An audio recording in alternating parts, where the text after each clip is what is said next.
بسم اللہ الرحمن الرحیم. ڈیئر اسٹوڈنٹس، امجد اسلام امجد کا سبق دہلیز ہے جو کہ ڈرامہ ہے. اب 5-7 لائنیں اس کی تعارف کی اچھی اچھی یاد کیجیے گا.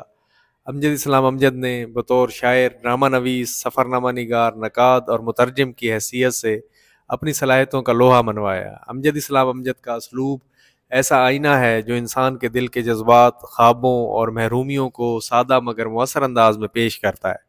ان کی تحریر میں محبت کا لمس، احساس کا رنگ اور سوچ کی روشنی پائی جاتی ہے. ان کی زبان سادہ مگر اثر انگیز ہے، جس میں جذبوں کی صداقت کے ساتھ ساتھ مشاہدے کی باریک بینی جھلکتی ہے. ان کی شاعری میں نرمی اور نغمگی ہے. ان کے موضوعات میں وسعت ہے. انہوں نے محبت، انسانیت، وقت، رشتے اور معاشرتی قدروں پر گہری سوچ کے ساتھ لکھا. ان کی تحریروں میں عصر حاضر کا درد اور انسان کی باطنی تلاش نمایاں ہے. تمغائے حسن کارکردگی، ستارہ امتیاز اور ہلال امتیاز کے حامل امجد اسلام امجد ٹیلی ڈرامہ نویسی کی حیثیت سے ٹیلی ڈرامہ نویس تھے وہ، اور ان کی حیثیت سے وہ کافی معروف ہوئے. روتی ہے خلق میری خرابی کو دیکھ کر، روتا ہوں میں کہ ہائے میری چشم تر نہیں. ہوس نے کر دیا ہے ٹکڑے ٹکڑے نو انساں کو، اخوت کا بیاں ہو جا، محبت کی زباں ہو جا. یہ پہلا سبق تھا کتاب خدا کا کہ ہے ساری مخلوق کنبہ خدا کا، وہی دوست ہے خالق دو سرا کا. خلائق سے ہے جس کو رشتہ ولا کا، یہی ہے عبادت یہی دین و ایمان، کہ کام آئے دنیا میں انسان کے انسان. وہی جو احسان کرتی ہے. سیدہ جو ہے وہ رفیق کے ساتھ شادی کرنے کا جو فیصلہ کرتی ہے، اور آخر پہ جو باتیں ہوتی ہیں، ٹھیک ہے. اور یہ توبہ کی بات ہوتی ہے، جو توبہ کرنا چاہتا ہے وہ رفیق، ٹھیک ہے. تو یہ اسی حوالے سے یہ اشعار آپ ایڈ کر سکتے ہیں.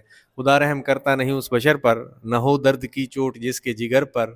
کسی کے گر آفت گزر جائے سر پر، پڑے غم کا سایہ نہ اس بے اثر پر. کرو مہرباں تو اہل زمیں پر، خدا مہرباں ہوگا عرش بری پر.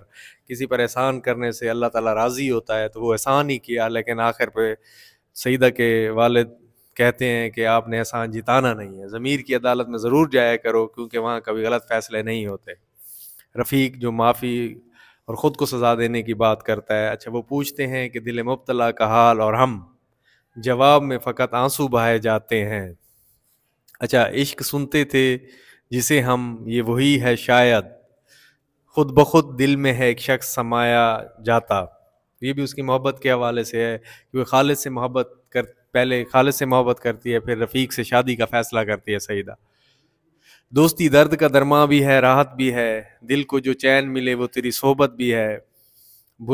برے کے علاوہ بھلا بھی ہوتا ہے. ہر آدمی میں کوئی دوسرا بھی ہوتا ہے جو اس کے اندر تبدیلی رونما ہوتی ہے کہ میں اچھا انسان بنوں گا. ان اللہ یحب المحسنین. ترجمہ: بے شک اللہ احسان کرنے والوں کو پسند کرتا ہے. سعید احسان کرتی ہے. چلنے کا حوصلہ نہیں، رکنا محال کر دیا. عشق کے سفر نے مجھ کو نڈھال کر دیا. یہ ان کی محبت کے حوالے سے ہے. نہ کہیں جہاں میں اماں ملی، جو اماں ملی تو کہاں ملی. میرے جرم خانہ خراب کو تیرے عفو بندہ نواز میں. بے شک اللہ سبحانہ و تعالیٰ توبہ کرنے والوں اور پاکیزگی اختیار کرنے والوں سے محبت کرتا ہے. القرآن. اچھا، یہ محبت ہے عشق کے حوالے سے. عشق میں کچھ یاس، کچھ امیدواری چاہیے، کچھ تحمل چاہیے، کچھ بے قراری چاہیے. جن کو حسن و عشق کے دعوے ہیں ان کے واسطے دل ہمارا چاہیے، صورت تمہاری چاہیے. دل پر گر قابو نہیں ہے داغ تو ہے جائے شکر، عاشقوں کے واسطے بے اختیاری چاہیے. تو یہ بھی مطلب ایک محبت کا اظہار ہے، عشق کا اظہار ہے، ٹھیک ہے. جو اس میں آپ دہلیز میں جب آپ تشریح کرنے لگیں تو یہ اشعار لکھ سکتے ہیں. یہ عشق نہیں آسان، بس اتنا ہی سمجھ لیجئے. ایک آگ کا دریا ہے اور ڈوب کے جانا ہے. عشق نازک مزاج ہے بے حد، عقل کا بوجھ اٹھا نہیں سکتا. کیونکہ جب انسان عشق کرتا ہے تو عقل اس میں مطلب اتنا ساتھ نہیں نبھا پاتی. کوئی سمجھے تو ایک بات کہوں، عشق توفیق ہے گناہ نہیں. یہ توفیق ہے اللہ تعالیٰ کی طرف سے. اگر کوئی مطلب وہ جس طرح سیدہ شادی کرنا چاہتی ہے ایک معاشرے کے بگڑے ہوئے انسان سے، دونوں جہان تیری محبت میں ہار کے وہ جا رہا ہے کوئی شب غم گزار کے، تو دونوں جہان وہ محبت میں گنوا کے وہ قید تنہائی کو پسند کرتا ہے. محبت کے ہوتے ہوئے بھی اچھا انسان بننے کے ساتھ ساتھ جو ہے وہ. تو اسی طرح یہ سارے اشعار آپ لوگوں نے لکھنے ہیں اور اپنی تشریح والے سوال کو خوبصورت بنانا ہے. تو انشاءاللہ اللہ تعالیٰ